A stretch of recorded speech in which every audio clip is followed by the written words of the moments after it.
Every so often on the Northern Australia Railway, the locos would often tell each other tales in their free time. There were happy, sad, exciting, and scary stories. Even the Fat Controller himself joined in at times too.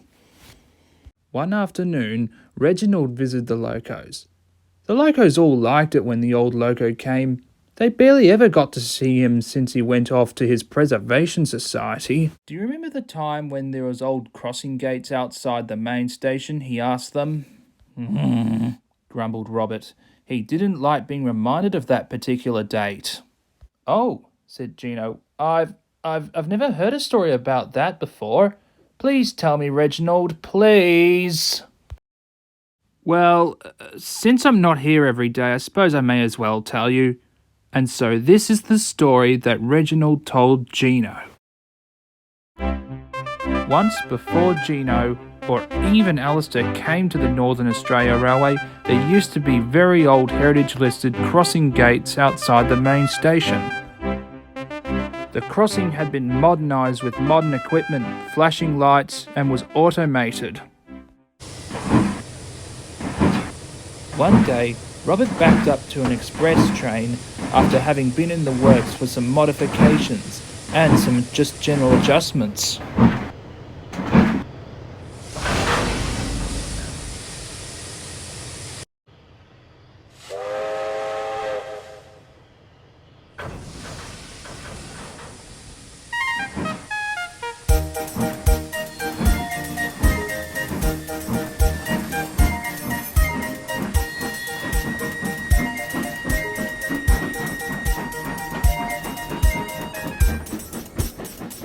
Robert had departed, as usual, and travelled, as usual.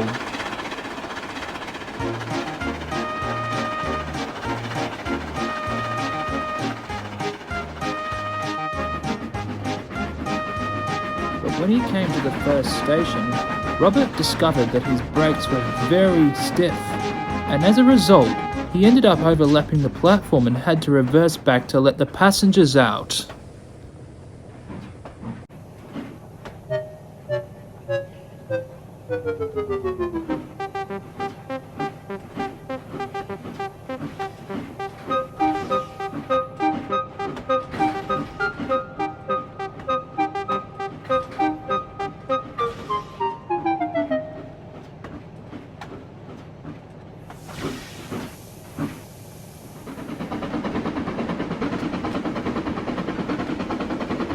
Robert's driver was more careful after that. He was travelling at a decent speed, as he was just approaching the final tunnel.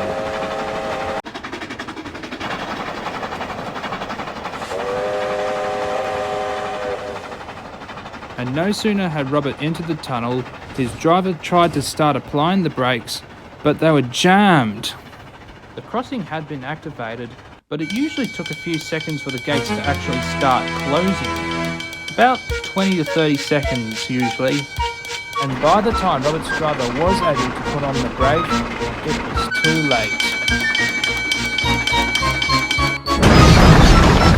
Wood flew everywhere. Luckily, no one was hurt, but Robert had collected one of the crossings on his buffer beam in his travels. When the Fat Controller heard the news, he came down right away. Robert, though, was feeling quite upset and embarrassed. I'm so sorry, sir. It's okay, Robert, said the Fat Controller. It wasn't your fault. I should have known better it'll be taking a risk having works done on your braking system.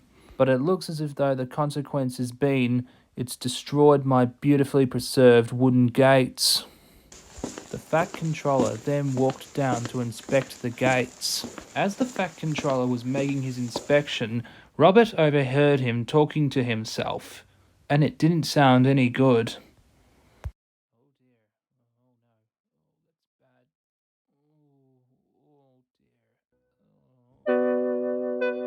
Robert then watched as the Fat Controller walked sadly away. He could tell that something was not right, and he felt massive guilt about it. The crossing had to be partly shut down to railway traffic. The only trains that were able to still depart from the main station was the smaller hilltop services.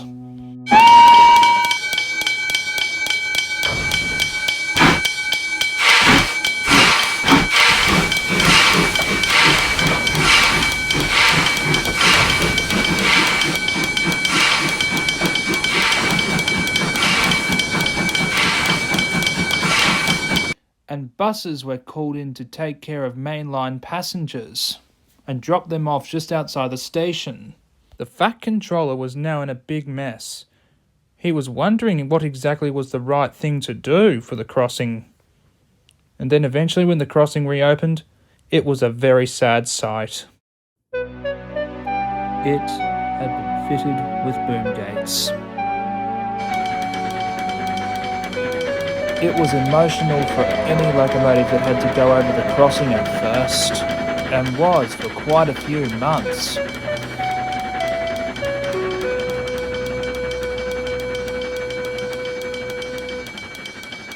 But the loco it took the most effect on was Robert. Every single time he would have to go over the crossing, he would always feel guilt and have the feeling of saying, "This is all my fault. This is all my fault. This is all my fault."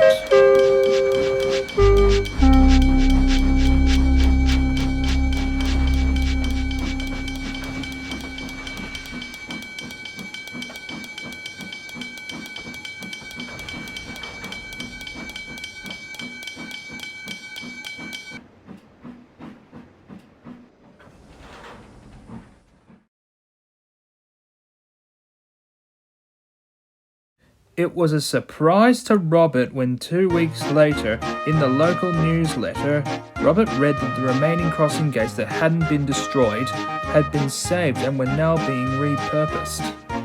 Robert was very happy that that was the case, but it did take him a while to calm down. But eventually, things went back to the way they were. "Wow, what a sad story that was," said Gino.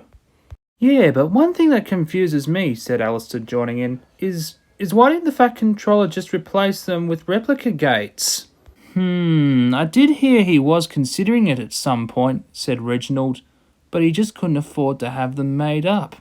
This railway does run at a budget, you know. Anyways, I think that's enough stories for one day. Did you enjoy it?" "Did we ever? Do tell us one again at some point soon," said Alistair and Gino.